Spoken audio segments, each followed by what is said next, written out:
آج میرے ناجائز بچے کی ڈیلیوری کا دن تھا۔ میں نے بیٹا جنم دیا تھا۔ میں خود نہیں جانتی تھی یہ بچہ کس کا تھا۔ میرے گھر والوں نے مجھے گھر سے نکال دیا تھا۔ میں بچے کو لے کر مدرسے میں رہنے لگی۔ پھر ایک دن ایک امیر آدمی مجھ سے ملنے آیا۔ میرا دل زور سے دھڑکا کیونکہ میرا بچہ بالکل اس آدمی کی شکل جیسا تھا۔ وہ تو میرا نام عروبہ ہے۔ میرا تعلق پاکستان کے شہر لاہور سے ہے، جہاں میں اپنی بڑی بہن اور اماں ابا کے ساتھ رہتی تھی۔ میں ایک متوسط گھرانے میں پیدا ہوئی تھی، جہاں 2 وقت کی روٹی کمانے کے لیے گھر کے ہر فرد کو مزدوری کرنا پڑتی تھی۔ میری بہن نائلہ مجھ سے 3 سال بڑی تھی اور اماں کے ساتھ محلے میں سلائی کا کام کرتی تھی۔ ابا ایک چھوٹے سے کارخانے میں محنت مزدوری کر کے کچھ پیسے کما لاتے تھے، جس سے ہمارا گزارا مشکل سے ہو ہی جاتا تھا۔ اس کارخانے میں ابا چمڑے کے بیگ سیتے تھے۔ اماں نے ابا سے کچھ برے حالات کا شکوہ نہیں کیا تھا۔ وہ بس ہمیشہ یہی کہتی تھی کہ غریب وہ نہیں ہوتا جس کے پاس پیسہ نہ ہو، بلکہ غریب تو وہ ہوتا ہے جو حالات کے سامنے ہار مان جائے۔ ہماری زندگی سادہ مگر باعزت تھی۔ میں گورنمنٹ اسکول میں پڑھتی تھی اور پڑھائی میں اچھی بھی تھی۔ اونچے اونچے خواب دیکھنا میرا شوق تھا۔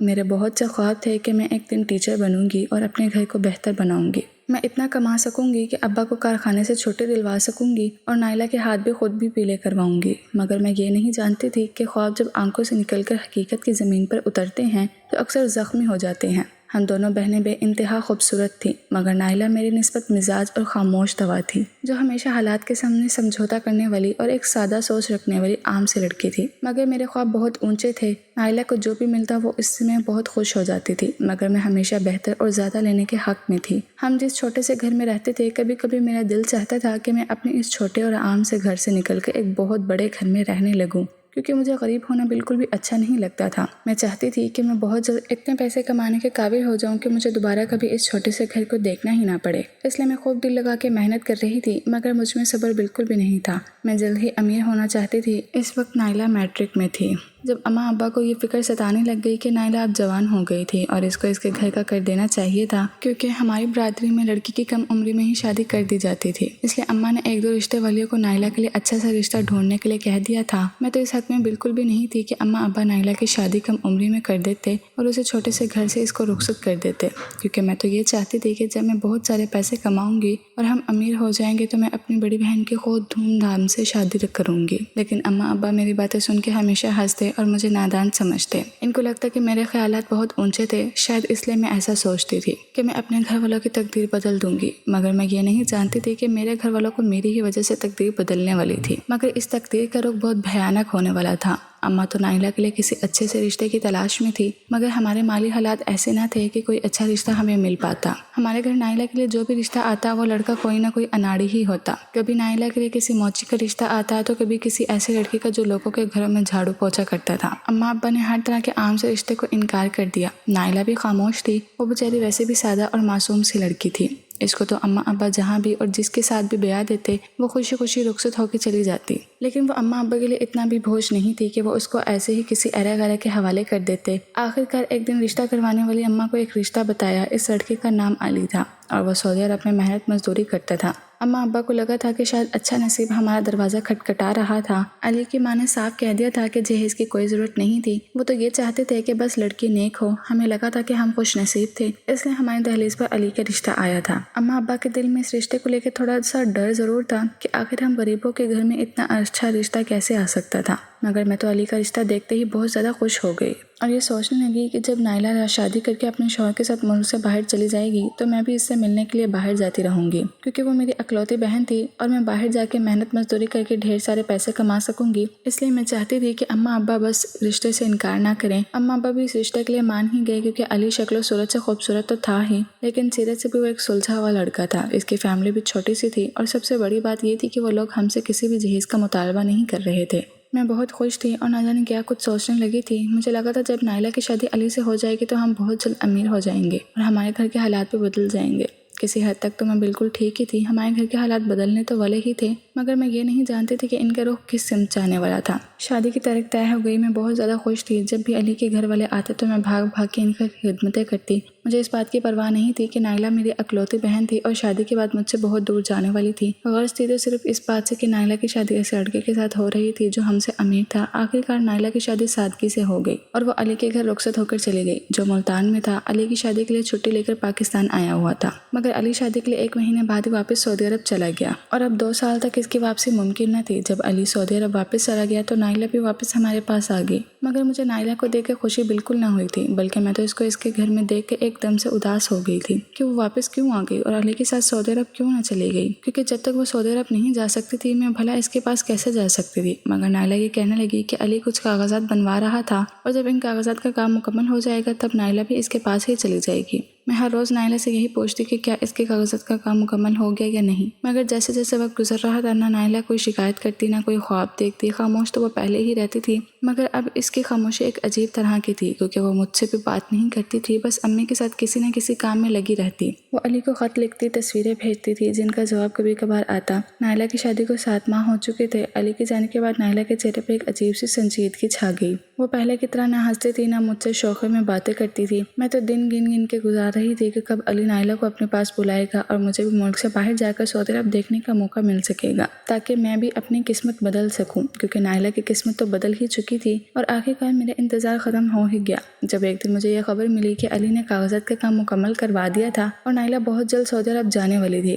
میں تو یہ خبر سن کر بے تحاشا خوش تھی، مگر میں نے محسوس کیا تھا کہ نائلہ یہ خبر سن کے مزید اداس ہو گئی۔ جب میں نے اس سے اس کی اداسی کی وجہ پوچھی تو وہ مجھے کہنے لگی کہ اماں ابا اور مجھ سے دور کا غم اس کو اداس کر رہا تھا، مگر مجھے اس پر بے تحاشا غصہ آیا کہ اب قسمت اس پر مہربان ہو رہی تھی تو وہ ناشکری کیوں کر رہی تھی۔ اس کے پاس تو موقع تھا کہ وہ غریبی سے نکل کر امیروں والی زندگی گزار رہے تھے، مگر پھر بھی اداس ہو رہی تھی۔ اداس صرف وہ ہی نہیں تھی، بلکہ جیسے جیسے اس کے جانے کے دن قریب آ رہے تھے اماں ابا بھی اداس ہونے لگے تھے، مگر مجھے ان سب پر بے تحاشا غصہ آتا تھا۔ آخرکار وہ دن آ ہی گیا جب نائلہ نے نم آنکھوں کے ساتھ سب کو چھوڑ کر علی کے پاس سعودی عرب چلی گئی۔ اس دن اماں ابا کی آنکھوں میں بھی آنسو تھے، مگر میرے چہرے پر مسکراہٹ تھی اور آنکھوں میں وہی خواب جو ہمیشہ سے دیکھتی آئی تھی، امیر ہونے کے اور گھر کے حالات کو بدل کر رکھ دینے کے خواب۔ میں نے جاتے ہوئے نائلہ کو یہی کہا تھا کہ مجھے بھی اپنے پاس بلا لینا، کیونکہ مجھے بھی باہر کی امیرہ والی زندگی دیکھنی ہے، مگر نائلہ مجھے کہنے لگی کہ وہ تو مجھ سے اور اماں ابا سے دور بالکل نہیں جانا چاہتی تھی، مگر میں نے خواہش کیوں کر رہی تھی؟ مجھے تو خوش ہونا چاہیے تھا کہ میں اماں ابا کے پاس تھی، مگر مجھے اس وقت اس بات کی کوئی پرواہ نہیں تھی۔ میں تو صرف اور صرف باہر کے ملک کا پیسہ کمانا چاہتی تھی تاکہ امیر ہو سکوں اور غریبوں والی زندگی سے نکل کر ایک بڑے سے گھر میں اپنی زندگی گزار سکوں، جیسے کہ میں ہمیشہ فلم اور ڈراموں میں دیکھتی آئی تھی۔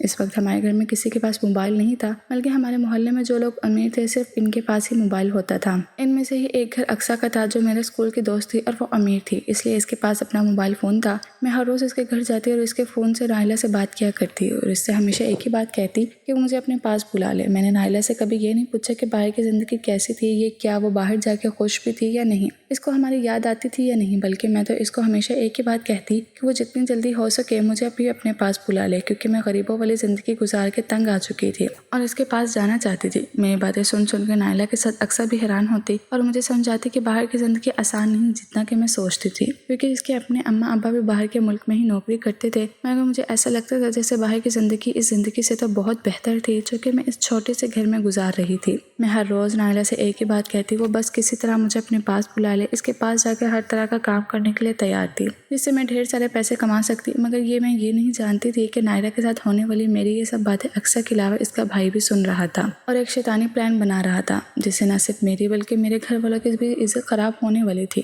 بس بات سے بالکل انجان تھی کہ اقصیٰ کا بھائی ایان میرے بارے میں کیا سوچ رکھتا ہے۔ میں تو بس ہر روز اقصیٰ کے سامنے بیٹھ کے نائلہ سے اپنے دل کی باتیں کیا کرتی اور ایان میری بات سن کے میرے ہی خلاف ایک جال بنانے میں لگا ہوا تھا۔ جب نائلہ کو سعودی عرب گئے 7 مہینے گزر گئے تو نائلہ نے خوشخبری سنائی کہ وہ ماں بننے والی ہے اور میں خالہ۔ یہ خبر سن کے میں خوش تو ہوئی، مگر میری سب سے بڑی خوشی صرف اس میں تھی کہ میں باہر کے ملک جاؤں اور عیش و عشرت والی زندگی گزاروں جس کے خواب میری آنکھوں میں بچپن سے ہی تھے، اور اقصیٰ کا طرز زندگی دیکھ کر وہ دن بدن پروان ہی چڑھ رہے تھے۔ نائلہ کے ماں بننے کے بارے میں ایان کو پتہ چل گیا اور جب اس کے ہاتھ میں وہ وجہ لگ گئی جب وہ مجھے استعمال کر سکتا تھا، نائلہ کے ماں بننے کی خوشخبری نے تو جیسے پورے گھر میں خوشی کی لہر دوڑا دی۔ اماں تو سجدے میں گر پڑی، ابا کی آنکھوں میں بھی نمی تھی اور میں خوشی سے پھولے ہی نہیں سما رہی تھی، مگر میری خوشی کی وجہ نائلہ کا ماں بننا نہیں تھا۔ میری خوشی تو کچھ اور تھی۔ مجھے لگا تھا کہ اب میرا نائلہ کے پاس جانا آسان ہو جائے گا۔ میں اتنی بے صبری تھی کہ میرے کان صرف میری ہی مرضی کی بات سننا چاہتے تھے اور نائلہ کی یا کسی اور کی بات کی مجھے کوئی پرواہ نہیں تھی۔ نائلہ کی تھکن، اس کے دکھ، اس کی غربت کی کمی یا اس کی تنہائی مجھے دکھائی ہی نہیں دیتی تھی۔ میں تو بس اپنے خیالوں میں خود کو سعودی عرب کے ایک بڑے سے شاپنگ مال کے کیش کاؤنٹر کے پیچھے دیکھتی تھی۔ میں کسی ہال میں ویلکم ڈرنکس پیش کرتے ہوئے دیکھتی، ایک خوبصورت لباس میں فیشن شوز میں جیسے میں فلموں ڈراموں میں دیکھتی تھی۔ ایک دن جب میں نائلہ سے بات کرنے اقصیٰ کے گھر گئی تو ایان نے مجھے خود سے مخاطب کیا اور کہنے لگا، اروبا، کیا تم واقعی باہر اپنے بہن کے پاس جانا چاہتی ہو؟ ایان کی بات سن کر تو جیسے میں چونک ہی گئی۔ پہلی بار وہ براہ راست مجھ سے بات کر رہا تھا، مگر میں نے فوراً ہاں میں سر ہلا دیا تو مجھے کہنے لگا، مجھے سعودی عرب جانے کے لیے اس کے ایک دوست سے ملنا ہوگا، کیونکہ بقول اس کا دوست ادھر کمپنی چلاتا تھا اور وہ وہاں خوبصورت اور جوان لڑکیوں کی ریسیپشن کی نوکری دیتا تھا، مگر اس نے ایک شرط بھی رکھی تھی کہ مجھے اس کے دوست کو جا کر خود انٹرویو دینا ہوگا۔ میں نے کچھ بھی سوچے سمجھے بغیر بے تابی سے بس یہی کہا، مجھے کہا اور کب جانا تھا۔ ایان مجھے کہنے لگا کہ وہ مجھے خود وہاں لے جائے گا اور اکثر بھی ہمارے ساتھ ہی ہوگی، اس لیے مجھے فکر کرنے کی ضرورت نہیں۔ یہ سن کر میرے دل کو سکون سا ملا کہ اکثر بھی میرے ساتھ ہوگی۔ اس وقت مجھے یہی لگا کہ شاید قسمت کا دروازہ کھل رہا تھا۔ میں نے اماں سے کہا کہ میں اقصیٰ کے ساتھ جا رہی تھی۔ اس کی خالہ کے ہاں اماں بھی اقصیٰ کے نام پر فوراً مان گئی۔ اگلی شام اقصیٰ اور ایان مجھے لے کر کراچی روانہ ہو گئے۔ گاڑی میں خوش گپیاں ہو رہی تھی، مگر میرے دل میں ایک عجیب سی بے قراری تھی، جیسے کوئی انجانا خوف دل میں سرا رہا تھا۔ ایک درمیانے درجے کے ہوٹل میں پہنچے جہاں ایان نے بتایا کہ وہ شخص ابھی پہنچا نہیں، اس لیے ہم پہلے روم میں جا کے آرام کر لیتے ہیں۔ روم کا سن کے میں ڈر گئی۔ ایان کو شاید محسوس ہو گیا کہ میں ڈر گئی، تبھی مجھے کہنے لگا، اس کا دوست میرے لیے خود اس ہوٹل میں میرا انٹرویو لینا آ رہا تھا اور وہ تھکا ہوا آئے گا تو انٹرویو بھی آرام سے کرے گا۔ وہ مجھے کہنے لگا کہ فکر نہ کرو، اقصیٰ اور میں بھی تو ساتھ ہی ہیں۔ مجھے اس وقت کچھ بھی غلط نہ لگا کیونکہ اقصیٰ وہاں تھی اور ایان اس کا بھائی تھا، مگر جیسے ہی ہم روم میں پہنچے اقصیٰ کہنے لگی کہ اسے کچھ لینا ہے اور وہ جلدی واپس آ جائے گی، اور پھر وہ وہاں سے چلی گئی اور واپس نہیں آئی۔ میں اس کا انتظار کرتی رہ گئی۔ کمرے میں صرف میں اور ایان رہ گئے۔ وہ کمرہ بند تھا، وہاں ٹی وی چل رہا تھا مگر آواز بند تھی۔ میں نے بے چینی سے ایان سے پوچھا کہ اس کا وہ دوست کب آئے گا۔ میری بات سن کر ایان مجھے غور سے دیکھا اور کہنے لگا، یہاں کوئی نہیں آنے والا تھا۔ میں گھبرا گئی، میری سانسیں تیز ہو گئی۔ دروازے کی طرف دیکھا کہ شاید وہاں اقصیٰ آ جاتی،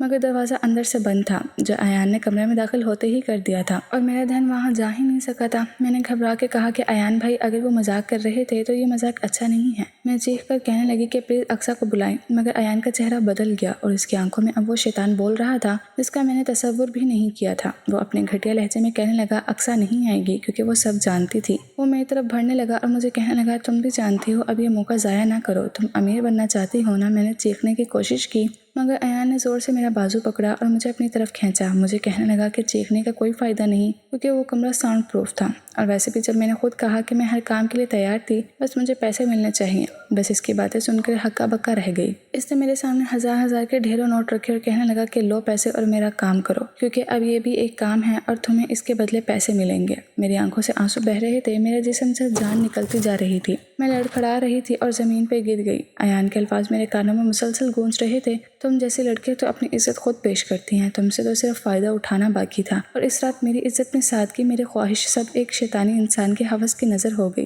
میں بند کمرے میں اقصیٰ کا انتظار کرتی رہ گئی، نہ وہ آئی نہ کوئی اور جو مجھے اس درندے سے بچا سکتا۔ مجھے بے آبرو کر کے میرے منہ پر پیسے مار کے جا چکا تھا۔ وہ رات مجھے شدت سے خود پر اپنے گھٹیا پیسے کمانے کے خوابوں پہ غصہ آیا۔ اگلی صبح میں اپنے کپڑوں کو درست کرتے اپنی ٹوٹی ہوئی انا کے ساتھ اس ہوٹل کے کمرے کے دروازے سے باہر نکلی اور سیدھا بس اسٹینڈ کی طرف چل پڑی۔ مجھے اقصیٰ نہ ملی، میں اس کے بھائی کا چہرہ دوبارہ دیکھنے کا مجھ میں حوصلہ تھا۔ میں سارا راستہ خاموش رہی، میری آنکھوں میں آنسو تھے مگر زبان پر ایک دم تالا لگا ہوا تھا۔ جب میں گھر پہنچی تو اماں مجھے کہنے لگی، کیا ہوا ہے، تمہاری طبیعت ٹھیک ہے؟ میں نے خالی نظروں سے اماں کی طرف دیکھا اور سر ہلا کر اپنے کمرے میں چلی گئی۔ جب میں نے آئینے میں خود کو دیکھا تو وہاں سب کچھ پہلے جیسا ہی تو تھا، وہی چہرہ، وہی آنکھیں، مگر میرے اندر کچھ مر چکا تھا، کچھ ایسا جو کبھی واپس نہیں آنے والا تھا۔ میں بہت دیر تک اپنے بے آبرو وجود کو گھورتی رہی۔ ابھی کچھ ہی دن گزرے تھے جب مجھے کسی نامعلوم نمبر سے ایک ویڈیو ملی۔ اس ویڈیو میں تھی، ہوٹل کا کمرہ تھا، وہی لمحہ تھا اور وہی بے بسی تھی۔ وہ ویڈیو دیکھ کر میں اندر تک جھلس گئی۔ اس ویڈیو کے بعد ایک میسج بھی ملا کہ اگر میں نے زبان کھولے تو یہ ویڈیو سب کو دکھا دی جائے گی۔ مجھے کہا گیا کہ خاموش رہو اور بس کام کرتی رہو، تمہیں اور بھی جگہوں پر لے جانا ہے۔ میرا سارا وجود لرز گیا۔ مجھے لگا کہ شاید مجھ پہ جو قیامت گزری تھی وہ ختم ہو چکی تھی، مگر وہ تو قیامت کا بس کچھ ہی حصہ تھا۔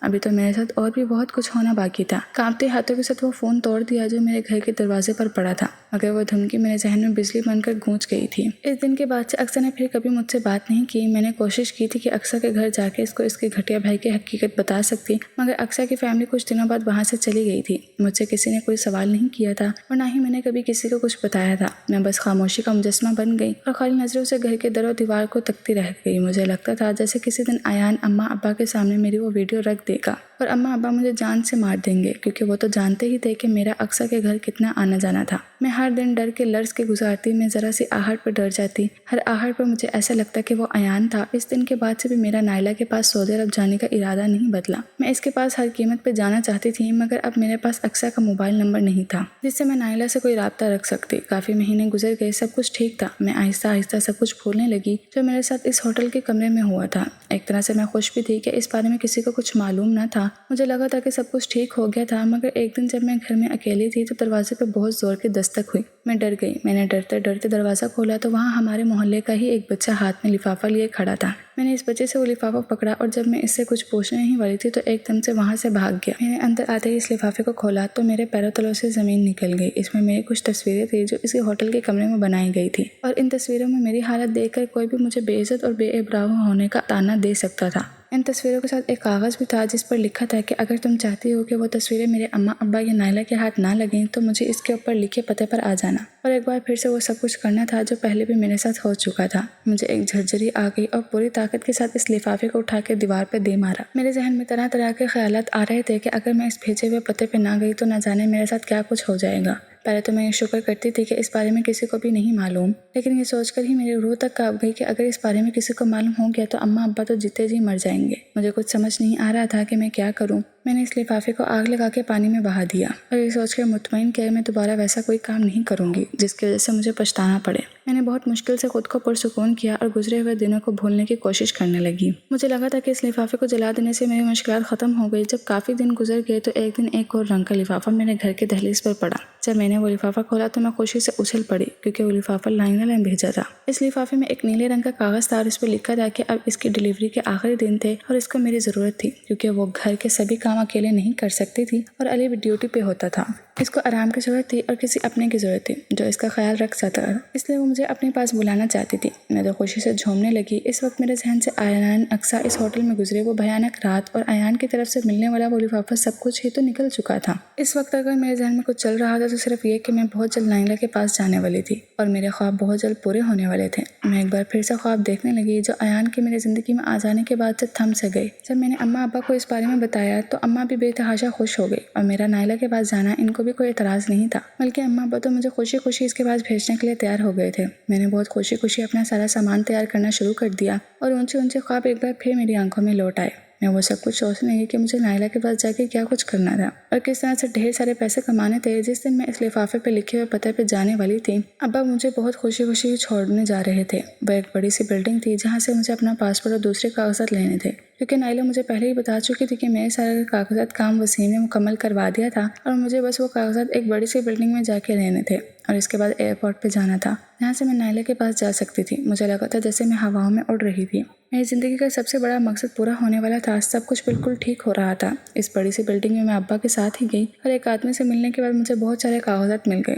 چند ہی دنوں کے بعد میری فلائٹ تھی اور مجھے سعودی عرب جانا تھا۔ اماں ابا مجھے نائلہ کے پاس بھیجنے پر خوش تو تھے، مگر ان کی آنکھوں میں بھی ایک نمی تیر رہی تھی کیونکہ ایک بیٹی تو پہلے ہی ان سے دور جا چکی تھی۔ اس دن میں بہت خوش ہو کے تیار ہوئی۔ ابا مجھے ایئرپورٹ پہ چھوڑنے آئے اور میں خوشی خوشی جہاز کی طرف جانے ہی والی تھی جب ایک آدمی آ کے مجھے روکا اور کہنے لگا کہ میرے سامان کی تلاشی لینا رہ گیا تھا۔ میں مطمئن ہو کے اس کے ساتھ چل پڑی کیونکہ اتنا تو مجھے بھی معلوم تھا یہ بھی سفر کا ایک ضروری حصہ تھا، مگر اس آدمی کے ساتھ جانا میری سب سے بڑی بھول تھی۔ وہ مجھے لے کے کمرے میں گیا جہاں میرے سامنے وہی گھٹیا چہرہ لیے کھڑا تھا۔ میری روح تک کانپ گئی، اب کوئی راستہ ہی نہیں بچا تھا۔ میں نے وہاں سے بھاگنے کی کوشش کی مگر اس آدمی نے مجھے زور سے پکڑ لیا جو مجھے لے کے ایان کے پاس آیا تھا۔ میری آنکھوں کے سامنے ہوٹل کا وہی منظر گھوم گیا جس کو میں بھولنے کی کوشش کر رہی تھی، مگر ایان کی بات سن کے میرے رہے سے اوسان بھی خطا ہو گئے۔ وہ مجھے کہنے لگا کہ اس نے مجھے بہت آرام سے اپنے پاس بلایا تھا کسی بچے کے ہاتھ وہ لفافہ بھیج کر، مگر میں نے اس کو نظر انداز کر دیا تب اس کو یہ قدم اٹھانا پڑا کہ اس کو نائلہ کے نام کا لفافہ بھیجنا پڑا کیونکہ وہ جانتا تھا کہ میں نائلہ کی کسی بھی بات سے انکار نہیں کر سکوں گی،